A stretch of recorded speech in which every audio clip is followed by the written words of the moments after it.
La peur et la faim règnent dans tout le Tigré déchiré par la guerre, alors que de violents combats plongent la région dans une crise humanitaire sans précédent. 500 000 civils locaux sont aux prises avec une vie au bord de la famine. La nourriture, le carburant et les médicaments s'épuisent rapidement. Les enfants meurent de faim. L'ONU estime que près de 20 000 personnes ont été admises dans les hôpitaux pour y être soignées. Les médecins me disent qu'elle souffre de malnutrition. Nous errions dans le désert et ma fille était malade. Et j'avais peur pour elle. Il est blessé à cause de la guerre et il souffre aussi du manque de nourriture. Dans les zones rurales du Tigré, la vie est tout aussi sombre. Des milliers de personnes survivent grâce aux fruits de cactus sauvages ou vendent la maigre aide qu'elles reçoivent.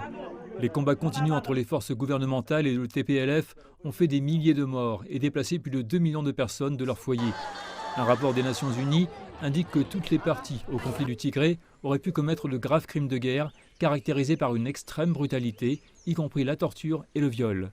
Un témoin raconte l'horreur. J'ai vu la junte et je me suis enfui. J'ai regardé depuis la montagne pendant qu'ils brûlaient ma maison. Certains enfants ont été tués, d'autres ont été sauvés. J'ai ramené les survivants. La plus haute responsable des droits de l'homme de l'ONU a appelé à ce que les malfaiteurs soient tenus responsables des atrocités.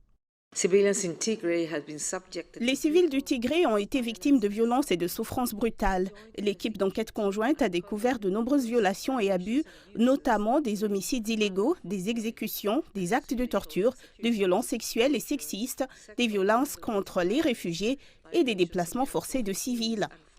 Les révélations sont intervenues un jour après que le gouvernement éthiopien a déclaré mardi l'état d'urgence de 6 mois, quand les forces du TPLF avançaient vers la capitale Addis Abeba après avoir revendiqué plus de territoire. Le Premier ministre Abiy Ahmed a exhorté les citoyens à prendre les armes pour se défendre contre le TPLF. Et les autorités d'Addis Abeba s'engagent à défendre la ville contre les forces rebelles. Nous ne sommes pas une génération qui gâche l'histoire. Ma génération et moi marcherons tous vers le champ de bataille pour relever le défi. Il n'y a pas de victoire sans sacrifice. Les combats au Tigré ont commencé il y a un peu plus d'un an. Le 4 novembre dernier, le Premier ministre Abiy Ahmed a ordonné une offensive militaire contre les forces régionales au Tigré.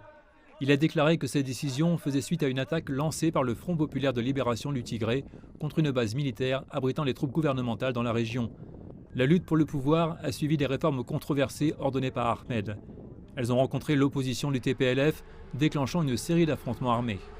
L'Érythrée voisine a également rejoint le conflit.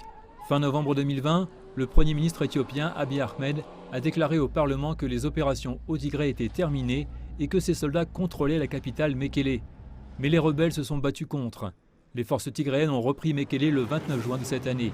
Et ils ont poussé vers le sud et l'ouest dans des terres revendiquées par la région voisine d'Amara à la mi-juillet. Le 11 octobre, l'Éthiopie a lancé une autre offensive majeure visant à repousser les forces tigréennes hors des régions d'Amara et Afar. La communauté internationale a appelé à un cessez-le-feu, mais il faudra plus que des efforts diplomatiques pour ramener la paix.